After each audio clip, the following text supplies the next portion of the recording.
Hi, welcome. So, we've looked at lots of interesting things in Python, and we've gone through things like basic data structures, looking at things like conditionals and functions. And in the last video, we looked at classes. So, in this video, we are going to go on to look at things like packages and the PIP, the PIP, that is where all the Python packages are stored. So you can always go and get them from there to use. So you've seen the beauty of the object-oriented programming in the last video, so that when we'll be moving forward to import packages like NumPy, Pandas, Seaborn, Matplotlib in the subsequent videos to start doing some data analysis work like data wrangling, visualization, you would know where they are coming from and would be able to connect the dots and be more comfortable. So let's just go straight to the computer and look at some modules in Python and also some of the packages that Python has. So here we are going to just go and check on the docs for Python here. So I'll just copy a link and paste here. Just Google it. So let me just paste it here and then we press enter.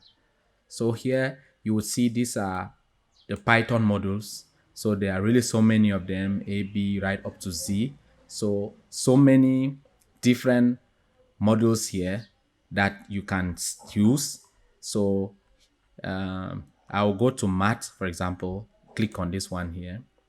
And if you see here, this is actually documentation which says the math.sil, math.com. So there are different things that you can do with. For example, I'll look down here and let me see if I can get the square root easily. So you should be able to see things that you can do like math.sqrt, and then you put in the value, it's going to return the square root of that value. So you are going to be leveraging packages like this where you call this object and its method, and then you pass in maybe 2 here and you expect to get a 4 as a return.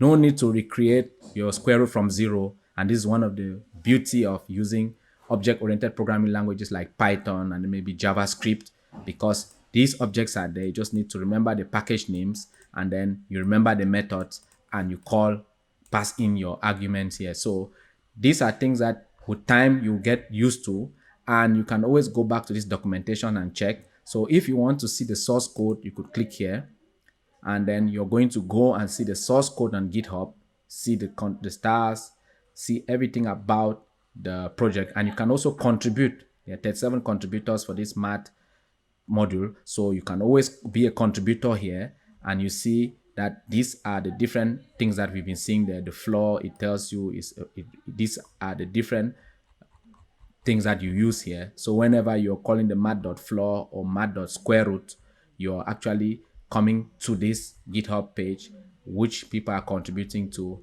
and then you're leveraging what they have already built to be able to quickly get answers to your question. So for example, if we go back here and then we import the math module, import math. So it's an inbuilt package, so you don't need to install it. You're just importing it because it exists already by default. Otherwise, you'd be doing a pip install, which we would see as later on. This is for something that doesn't come by default with your inbuilt Python. Math is an inbuilt, so you can import it, and then when you run it now, it is activated so that if you say print, for example, like we saw the square root there, math.square root here, then we put 4, for example, here, and we run it, we get the 2. So the square root of 4 is 2, and then you could have the power, the one that gets the exponent. So you can either import the math like this, and if you know, you'll just be using only square root to make it lighter. Put the 4 here. To make it lighter, you could also import from math, import just the square root part like we saw in the documentation, just that square root part. So it doesn't import everything. It makes your code faster, so that when you do this now, you instead print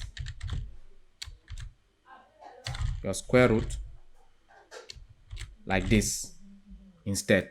So when you run it now, you don't need to do math.square root. You just simply do print your square root directly. So we can also import another inbuilt function. So another inbuilt package like random. And it also does things that if you go and check here, you would see what random can do if you Google it, and it does random. So you'd also be able to understand that these are inbuilt packages that you can use to be able to get results that you want. So for example, used to the random package. So you can always go and Google and understand how I got to this. So but then there is a random which prints values randomly, so between 0 and 1. So if each time you run it, the value changes. Each time you run it, the value changes. So that is what the module does.